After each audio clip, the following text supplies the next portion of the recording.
4.7 재보선 이후에 대권 경쟁이 본격적으로 달아오를 전망입니다. 정세균 총리의 외곽 지원 조직들이 최근 새 규합을 통해 활동폭을 넓혀가고 있습니다. 군산의 요양병원 직원이 코로나 양성 판정을 받아 종사자와 입소자를 대상으로 검사가 진행됐고 도내 누적 확진자는 1,500명을 넘어섰습니다.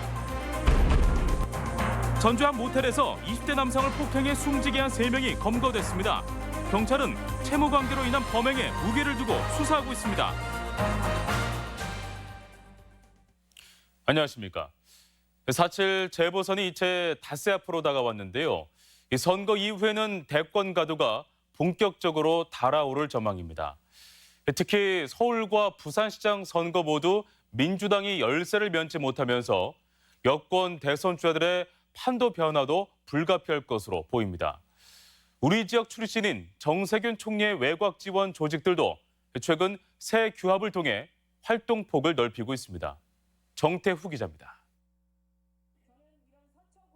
선거 관련 모든 이슈를 집어삼킨 LH 사태. 민주당은 여론을 반전시킬 카드를 좀처럼 찾지 못하고 있습니다. 문제는 재보선과 바로 이어질 것으로 전망되는 대권 주자 레이스에도 상당한 후유증이 예상된다는 점. 사실상 선거를 진두지휘해온 이낙연 전 대표는 끊임없는 지지율 하락세에 더불어 선거 패배 책임론까지 이중고가 불가피할 전망입니다. 현실 정치에서 한 발 비켜 있는 이재명 지사 또한 당 지지율 추락으로 경선 흥행 여부에도 신경을 써야 할 처지입니다. 이처럼 당 안팎의 격변기에 정세균 총리의 행보에 관심이 모아지고 있습니다. 정 총리는 어제 서울 정부청사 기자회견에서 총리 사퇴에 대한 계획을 부인하지 않았습니다. 이런 문제에 대해서는 당연히 대통령께 먼저 말씀을 드리고 그리고 이제 입장을 표명하는 것이 순리일 거라고 생각이 됩니다. 후임 총리 인사청문 절차 등을 감안하면 실제 사퇴는 이달 말로 예정되면서 4월 말 대선 레이스 참여라는 당초 로드맵에 충실히 따르고 있는 것으로 풀이됩니다. 이에 따라 아직 캠프를 꾸리지 않은 정 총리의 외곽 지원 조직들도 최근 새 규합과 결속력 강화 등 활동이 부쩍 활발해지고 있습니다. 국민시대가 전국 조직이니까 이렇게 있고요. 우정 토론도 있고 전북 재건운동본부도 있고 여러 가지 조직이 있습니다. 연대해가지고 지금 열심히 사람들 만나고 그러고 있죠. 다만 재확산세가 이어지면서 코로나 총리의 영예로운 퇴진이라는 후광 효과를 기대하기는 어렵게 됐다는 점이 정 총리의 발목을 잡는 형국입니다. 서울과 부산시장 선거 승리와 윤석열 전 검찰총장의 등판을 통해 연쇄 컨벤션 효과를 노리는 야권에 맞서 분위기를 반전해야 하는 여권 대선 주자들은 저마다 잔인한 봄을 헤쳐나갈 해법 모색에 골몰하고 있습니다. MBC 뉴스 정태우입니다. 도내에서 유일하게 치러지는 김제시 나선거구 시의원 보궐선거 사전투표가 실시됐습니다. 사전투표 첫날인 오늘 전체 유권자 2만여 명 중 1,000여 명이 투표해 투표율은 5.17%를 기록했습니다. 사전투표는 주말인 내일까지 오전 6시부터 오후 6시까지 용지면 행정복지센터 등 4군데 투표소에서 진행됩니다. 코로나19 확산세가 좀처럼 진정되지 않고 있습니다. 기존 산발적인 감염에 요양병원 직원이 양성 판정을 받아 종사자와 입소자를 대상으로 검사가 진행되는데요. 주말과 휴일을 맞아 확산이 우려되고 있습니다. 강동엽 기자입니다. 군산의 한 요양병원에서 역학조사가 한창입니다. 한 차례 백신 접종을 했던 직원 한 명이 양성 판정을 받았는데 추가 감염 우려가 있기 때문입니다. 병원과 인근 요양원의 종사자와 입소자 280여 명을 대상으로 코로나19 검사가 진행됐고 병원 환자의 절반가량은 군산의료원 등으로 이송하기로 했습니다. 특히 확진자가 군산뿐 아니라 경기와 대전 등 타 지역 교회를 방문했다는 점은 우려스러운 대목입니다. 목사와 신도가 양성 판정을 받아 추가 접촉자 파악이 이루어지고 있습니다.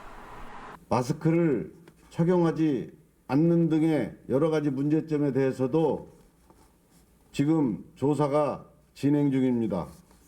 미나리 작업장 관련 외국인 노동자가 추가 확진돼 연관된 확진자는 20명으로 늘었습니다. 또 완성차 업체 직원의 감염 사실도 확인돼 110여 명을 대상으로 검사가 진행됐고 감염 경로를 알 수 없는 산발적 감염도 잇따랐습니다. 사정이 이렇다 보니 방역 당국의 고민이 깊어지고 있습니다. 집중적인 차단 방역에도 도내 곳곳에서 확진자가 나타나 치밀한 대응이 여의치 않습니다. 방역 당국은 백신 접종을 2차례 맞아야 항체가 형성되고 전 국민 집단 면역까지는 시간이 많이 걸리는 만큼 주의를 당부했습니다. 2차 접종까지 이루어져야 항체 생성률이 80%, 90% 그런 내용으로 이런 가운데 부활절과 한식 등으로 주말과 휴일 이동량이 늘어날 가능성이 커 마스크 착용과 거리 두기 등 기본 방역수칙 준수가 어느 때보다 중요해지고 있습니다. MBC 뉴스 강동엽입니다. 전주시가 거리두기를 2단계로 격상했지만 관내 초중고등학교 학사 일정은 큰 변동이 없을 전망입니다. 전라북도 교육청은 전주시 내 고등학교 중 학생 수가 400명을 초과하는 경우 3분의 2 등교를, 중학교는 학교장의 재량에 따라 3분의 1 또는 3분의 2 등교를 하도록 했습니다. 300명 이하 소규모 학교는 전교생이 매일 등교합니다. 오늘 새벽 전주의 한 모텔에서 20대 남성 1명이 몸에 멍자국이 남은 채로 숨졌습니다. 경찰은 이 남성과 함께 투숙했던 또 다른 남성 3명을 붙잡아 조사하고 있는데요. 경찰은 이들이 돈을 빌려간 피해 남성을 협박하면서 집단 폭행한 것으로 보고 수사하고 있습니다. 허연우 기자입니다. 전북 전주의 시내에 있는 한 모텔. 어제 자정쯤 투숙객 1명이 숨을 쉬지 않는다는 신고가 접수됐습니다. 방에서 발견된 26살 A씨는 호흡과 의식이 없는 심정지 상태였고 병원으로 옮겨졌지만 숨졌습니다. 숨진 A씨의 몸에선 폭행을 당한 흔적이 남아 있었습니다. 현장 도착했을 때요. 문외박 무호흡이고 그리고 CPR 중이었고요. 우측 상완 넓은 범위의 멍, 그다음에 좌측 대퇴부의 멍, 찢긴 상처 관찰. 경찰은 A씨와 함께 있던 27살 B씨 등 3명을 현장에서 체포했습니다. 이들은 어제 오후 경기도에서 전주까지 이동한 뒤 숨진 A씨와 함께 모텔에 투숙한 것으로 전해졌습니다. B씨는 숨진 A씨가 자신의 돈을 빌려가 채무관계에 있었다고 진술한 것으로 알려졌습니다. 경찰은 이들이 A씨를 상대로 돈을 갚으라고 요구하면서 때려 숨지게 한 것으로 보고 폭행치사 혐의를 적용했습니다. 좀 조사할 게 많아서 왜냐면 3명이랑 동선을 다 따로따로 확인을 해봐야 되고 무슨 관계 때문에 했는지 이것도 반면 B씨 등은 폭행 혐의를 부인하고 있는 것으로 전해졌습니다. 경찰은 B씨와 함께 움직인 다른 20대 남성 2명이 범행에 가담한 이유를 조사하고 또 부검을 통해 피해자의 정확한 사망 원인을 밝히기로 했습니다. MBC 뉴스 허연호입니다. 수도권 신도시 부동산 투기 의혹을 조사 중인 경찰이 수사 범위를 친인척 등으로 확대합니다. 전북경찰은 어제 LH 전북본부 관계자 이모 씨를 소환해 6시간 넘게 조사했으며 다음 주부터 또 다른 LH 전북본부 관계자 한모 씨와 그의 친인척 등을 소환해 조사할 예정입니다. 전북경찰은 광명 신도시 부지와 완주 삼봉지구 토지 매입 과정에서 내부 정보를 활용한 혐의로 6건을 적발해 수사하고 있습니다. 새만금개발공사는 오는 9일 인사위원회를 열고 한국토지주택공사에서 징계 사실을 숨기고 입사한 감사실장에 대한 징계 수위를 결정할 계획입니다. 공사 측에 따르면 감사실장 A씨는 LH 재직 시절 본인과 가족 명의로 전국에서 LH 주택 15채를 매매했다가 징계를 받고 퇴사했지만 이런 사실을 숨기고 2019년 3월 새만금개발공사에 입사했습니다. 일자리가 없어 고향을 떠나야 하는 현실 누구나 다 아실 텐데요. 기업 하나, 공장 하나가 중요한 상황에서 이번에는 반가운 투자 소식이 있습니다. 김제 대규모 전기 굴삭기 생산 공장에 들어서는데 지역 발전의 선도적 역할이 기대됩니다. 한범수 기자가 보도합니다. 김제 만경에 본사가 있는 주식회사 호룡. 사다리차 제조가 주력인 기업으로 지난해 12월부턴 국내 최초로 소형 전기 굴삭기를 생산하고 있습니다. 호룡 공장에서 제작된 굴삭기는 1톤과 3.5톤 차량 두 종류로 현재까지 60대를 주문받았습니다. 밭작물을 심기 위한 땅가리와 가축 분뇨 처리가 용이하도록 만들어졌는데 매연이 전혀 나오지 않다 보니 농부들의 호응을 얻고 있습니다. 전기 굴삭기가 환경에 좋지 않은 디젤 굴삭기를 대체할 미래 산업이라 판단한 호룡. 앞으로 2년 동안 김제 지평선 산업단지에서 전용 공장 2곳을 신설하기로 했습니다. 공장 규모는 각각 6만 5천 제곱미터와 4만 5천 제곱미터인데 산업통상자원부 지원금을 포함해 총 750억 원이 투입됩니다. 준공 이후 230여 명의 기술자가 채용될 전망입니다. 여기에 안주하지 않고 50년, 100년 그 이상의 세월을 이어갈 수 있는 기업으로 더 나아가 글로벌 혁신 기업으로 성장하기 위해 새로운 도전을 기업 유치와 일자리 창출이 절실한 전라북도는 신설 공장과 협력업체들을 집적화해 일대를 특장차 전문 생산단지로 만들겠다는 구상을 검토하고 있습니다. 미세먼지도 이산화탄소도 배출되지 않는 그런 회사가 될 것이다. 이렇게 보고를 하시는 거 보고 생태문명 시대의 가장 모범적인 기업이 될 것이다. 앞으로 군산에선 전기 버스와 초소형 전기차, 소형 전기 상용차 등이 생산될 예정. 여기에 김제에서 전기 굴삭기까지 생산되면 전북이 전기차 시대를 선도할 수 있다는 기대도 나옵니다. MBC 뉴스 한범수입니다. 이 봄꽃이 만개한 아름다운 계절이지만 코로나19로 꽃구경도 못 가는 게 요즘 현실인데요. 그래도 도심의 만발한 벚꽃과 야생화가 마음 한켠에 위안을 주고 있습니다. 영상으로 담아봤습니다.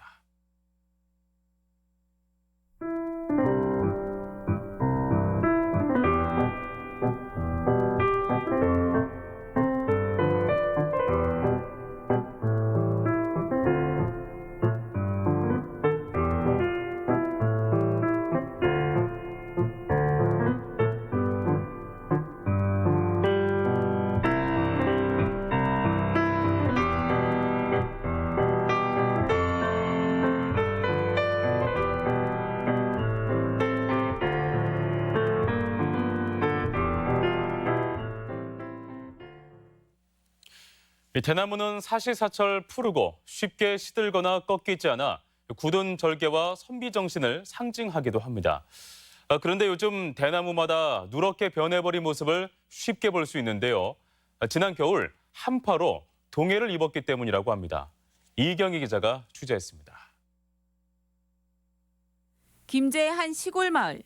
마을 전체를 대나무가 품어주듯 감싸고 있습니다. 그런데 언뜻 보면 대나무인지 알 수 없을 정도로 누렇게 색이 변했습니다. 가까이 가보니 잎은 바싹 말라 있어 만지면 그대로 바스러집니다. 검은 반점도 생겼고 낙엽이 지듯 힘없이 우수수 떨어집니다. 원래는 새파랗죠. 근데 이렇게 추워갖고 대나무가 죽었다고 그래요. 저 끝에까지 있어요. 주택가나 도로 주변 등 도심에서도 꼭 죽은 것처럼 보이는 대나무를 쉽게 볼 수 있습니다.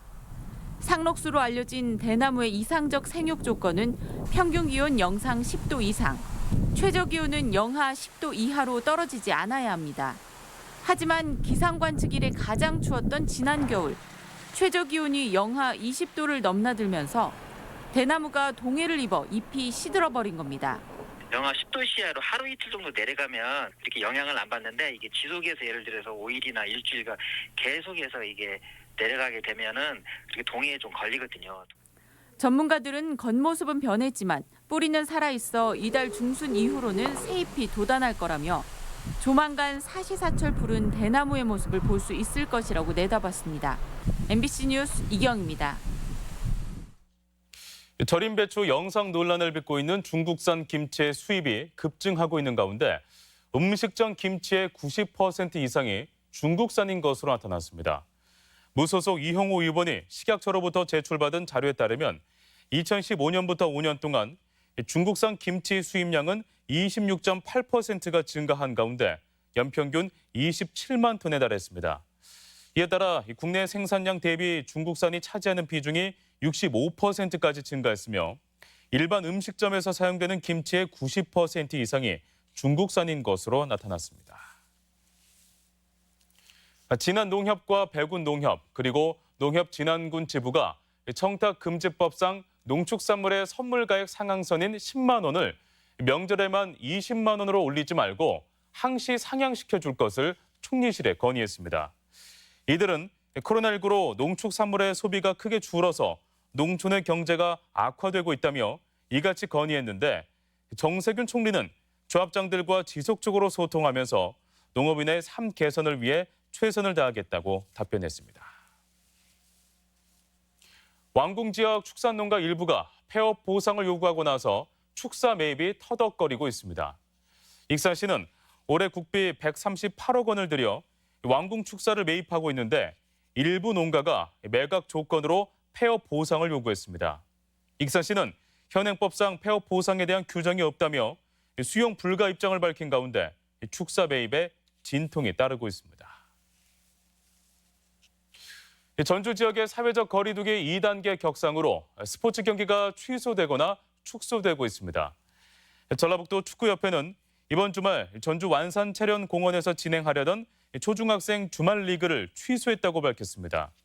또 프로농구 전주 KCC와 프로축구 전북현대도 다음 주 홈 경기의 관중을 10%로 줄이는 등 사회적 거리 두기 2단계 조치에 따른 대응에 나섰습니다. 도내 아파트 가격이 조금씩 상승하고 있지만 안정세를 유지하고 있습니다. 한국부동산원에 따르면 이번 주 도내 아파트 가격은 지난주에 비해 0.08% 상승했는데 이는 전국 평균 상승률 0.24%보다 낮고 전국에서 전남에 이어 가장 낮습니다. 아파트 전세 가격 상승률은 0.1%로 전국 평균 상승률 0.14%에 비해 약간 낮습니다. 도내 상수원 관리가 강화됩니다. 전라북도는 안전하고 깨끗한 상수원 확보를 위해 용담댐과 옥정호, 부안댐과 동화댐 등 4개 광역 상수원과 상수원으로 유입하는 하천을 실시간 관리한다고 밝혔습니다. 도는 지역 주민 116명을 채용해 7수 수지를 유지한다는 방침입니다. 전북권 뉴스였습니다.